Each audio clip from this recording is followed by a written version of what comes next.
You nervous? Yeah. I think pain's a good motivator.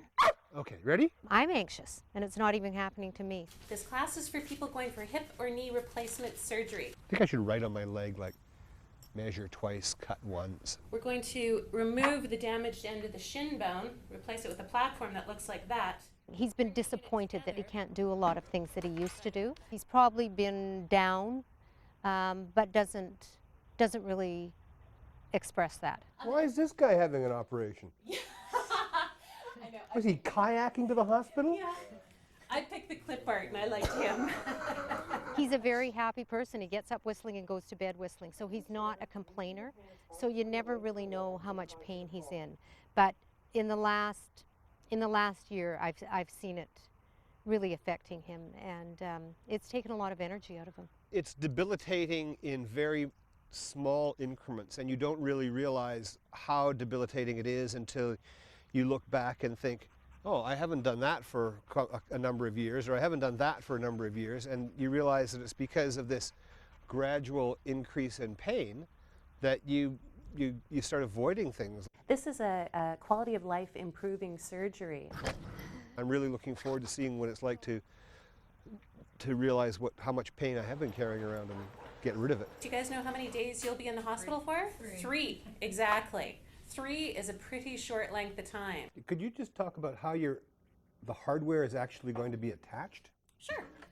What I find is people who are prepared for surgery, who understand what's going to happen, who have a chance to ask questions in an informal atmosphere, it seems to make them look more forward to it as opposed to dreading it. My very own booster seat. Oh, you want to see this? Sit in here, turn, stand up in bathtub. You think I've got the shuffle down right?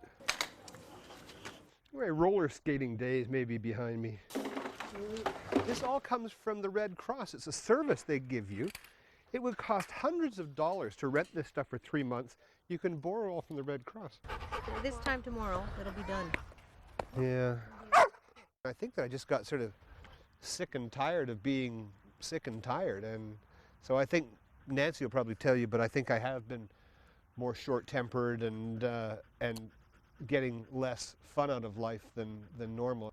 I have a magnet on the fridge that says, husband and dog missing, reward for dog. Kidding, honey.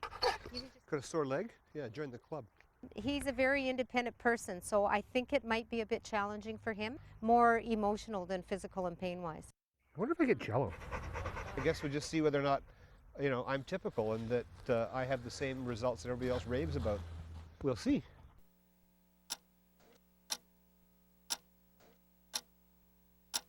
Pretty nervous.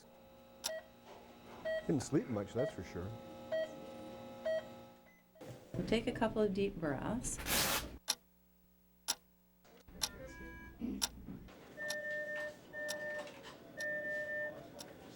It's high. I mean, if you think about it, right, someone's going to take you into an OR and actually remove your knee joint and give you a new knee joint. That's quite a daunting task to fathom and actually accept. Well, that's why we make sure the patients are comfortable, right? So we give you a little something to make you relaxed. We do a little freezing in your lower back. Your legs get heavy for a couple of hours while they do the surgery. Thousands before you've done this successfully. Thank you very much for the visit. Thank you very much. We'll I'll see you there. Okay.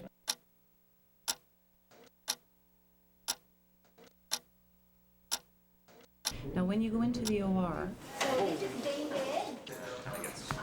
you wash your back with a really cold solution. It's got alcohol in it, so it feels cold. So I'm going to do some freezing in the skin. That's the part where you'll feel a pinch.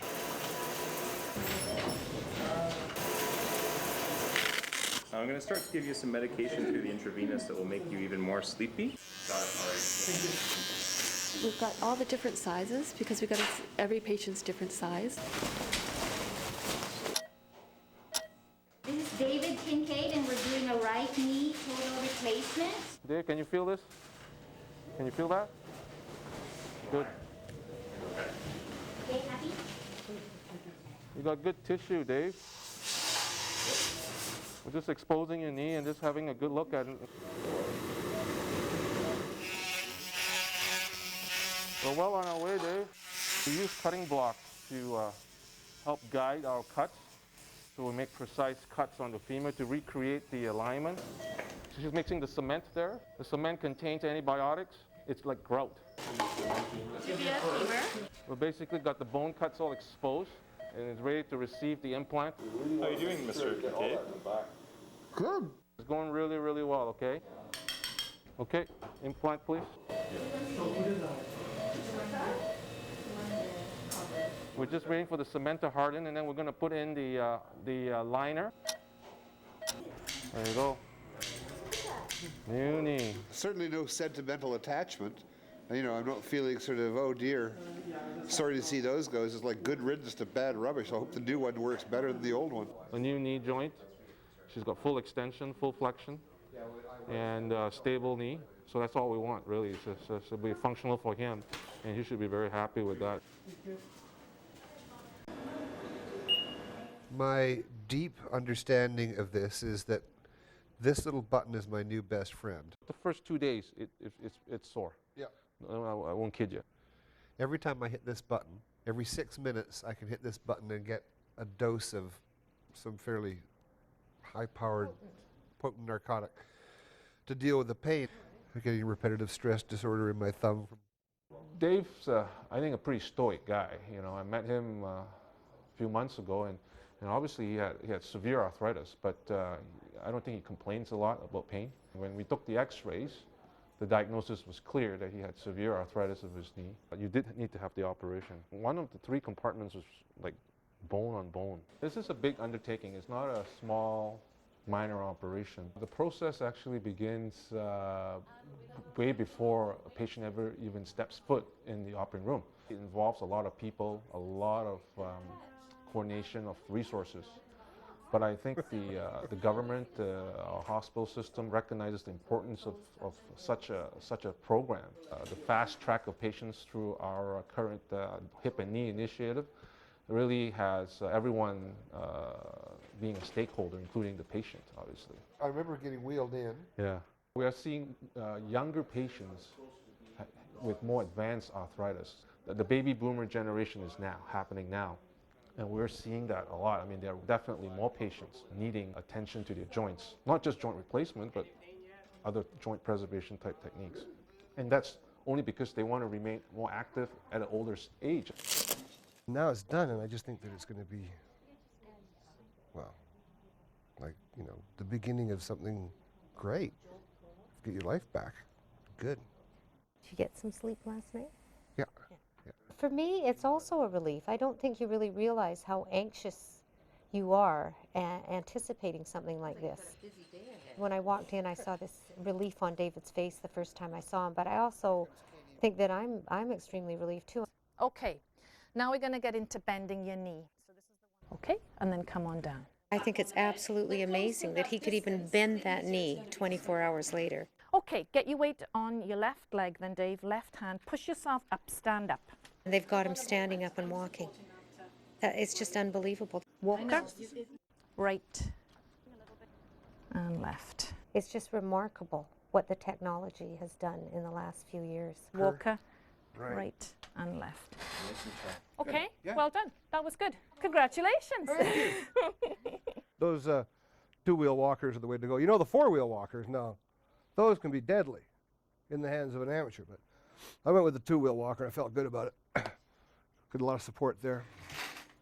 The physiotherapist said they're going to make him independent before he goes home. So it's anticipated that when he gets home, he will be able to get out of bed and make his way around the house. So that's pretty amazing. That's it.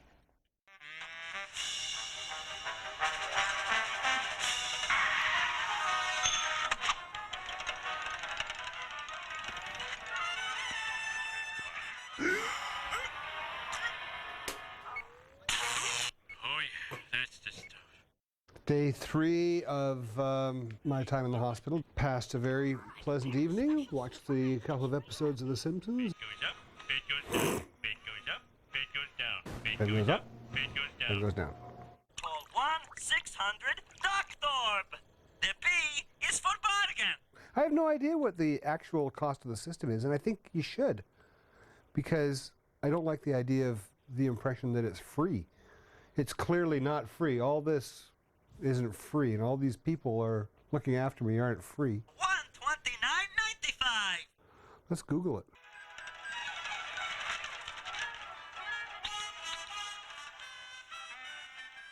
This procedure will cost you upwards of $30,000. These are American dollars, right?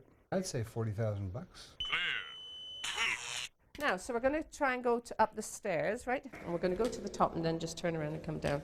Come to the edge of the stairs. Now it's crutch down first, then your bad leg. I'm a star patient. I'm getting another thing, something else replaced tomorrow because I'm getting so good at it. He's completely safe on his crutches. He knows his exercises. His range is improving. He would be good to go. I would have no qualms about sending him home today. We're happy, the nurses are happy, the physio's happy, and so I'm happy. Good to go. Okay. 2 to 3 days is the norm, certainly after having had a knee replacement. Probably more 3 days, but no, Mr. Kincaid's done very well. Hello? Honey, Honey, how are you? I'm ready to come home. Are you? Yeah, they said I'm good to go. Today? Yeah, Oh, that's so exciting. like 1 o'clock. They'll be ready to discharge me. All ready to go? I think it was building up in my mind as some sort of much bigger deal than it turned out to be. What amazes me is that they said that yesterday and today would be the most painful days. And after David's worked with the physiotherapist, they've said you can go home a day early. I guess the next week is what'll tell the story, is how much pain there is involved with the rehab to get it to work again. Hi, Jack. Look, I got sticks. Good to be home. Hey, buddy. If the rest of it goes as smoothly as it has so far, it's the greatest thing, best thing ever. Back on the golf course in a month. I'm bored already, and I imagine I'll become more bored. I think maybe I thought I'd progressed, to the. I was healed, I was cured, I was out of the hospital, and it was all good. So I probably did a little too much yesterday, and just knocked myself out by 7:30. I was asleep. I had some lofty ideas that once I got a bit more mobility, I was going to take all of my VHS tapes and burn them to DVDs. It was a project. Check with me in 6 weeks. Lie down a bit this way a little bit more. There's a lot more pain and discomfort post-operatively with knee joint replacements than with hip joint replacements. I'm going to get the muscle stimulator and put it on there. With all that swelling and inflammation as a result of the surgery and having to cut through the bones, really create a lot of trauma in the knee joint, you got a lot of stiffness. You can't allow that stiffness to so as we say, set. It's got to be moved, and that's painful. Wow. David's in pretty good shape. I'd say better than most. I think he can expect excellent recovery, full range of motion within the 6-week period easily. We're seeing more and more knee replacements being done in particularly the baby boomer age group, and they tend to be a very active bunch. Whiskey, we've been drinking beer all night. Woo! Rockstar parking. I think I'm ahead of schedule. Healed up beautifully, no sign of infection. So I'm going to return this stuff because I'm not using it, and I think somebody else might need it more than I do. You're doing pretty damn good, but don't push it, eh? You do top and bottom? Yep. What about yours? Yeah. I got wheels again, baby. It's all good. The rehab has been quite a lot more painful than the operation, but they did say, to coin a hackneyed phrase, this was really going to be a case of no pain, no gain. And I've been having lots of pain, so I'm assuming that I'm entitled to lots of gain. You ready? It's been a pretty interesting 2 months. I've been able to spin it for, 3 weeks now. I've been able to go round for 3 weeks, but not without pain. And now, in the last week, I've actually started to develop some power, so I can not just flex it, but actually work it. Okay? Now I kind of associate the pain with the process of healing and it getting better. So, you go for a bike ride and it might hurt a little bit, but that's because you're stretching the tendons and the muscles and making it better. It's so much better than it was before. Good boy. I wish I'd done it years ago. Here it is today. I think 2 months from now, it'll be that much better again. So They can't wait for November.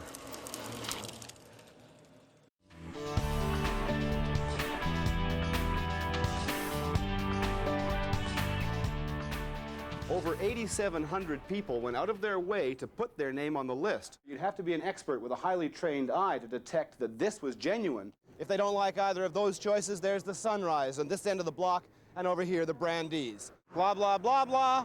Blah, blah, blah, blah, blah, blah. Blah, blah, blah, blah.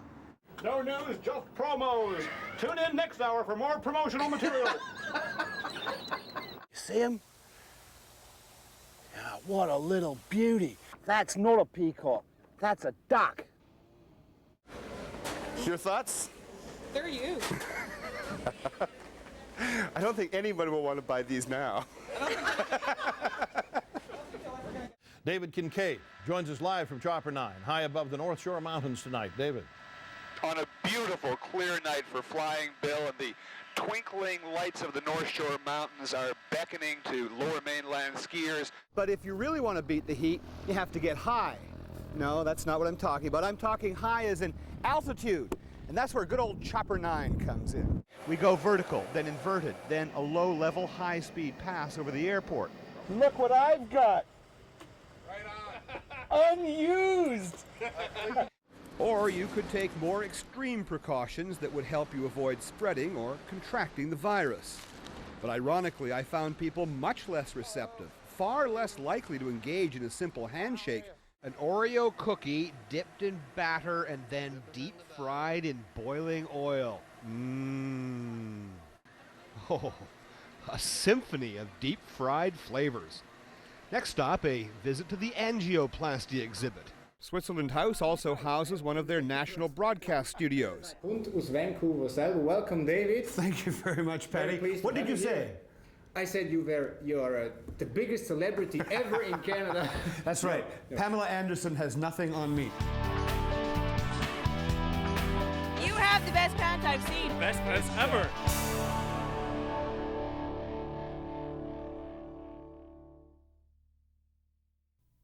And if you want to take part in this, if you want to Start again. There it is. If you want to take a part. We want to thank you for joining us on Ski Season 84. Ski Fever, Mike. Ski Fever 84, thank you, David.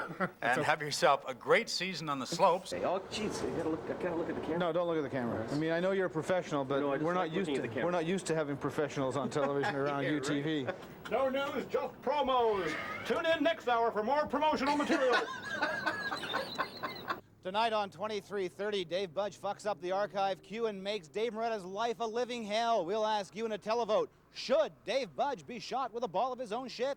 But I did feel that it was important to take on that role of team player and be there for my coworkers every chance I got. That's right. That's right. Say that again. I think we missed it. Wendy Vreeken is my assistant? Yes, exactly. I think I'm going to get in trouble for this, aren't I? I hope so. I'm passing the time by putting googly eyes on my dog's pictures. So I think this is a valuable contribution to the evening's programming. And over here it says Slug Muffin. Just what my friends call me. You're Slug? Yep. Not Sluggo. No, just Slug. Just Slug. Yep. Nice to have friends, isn't it? Yeah, well.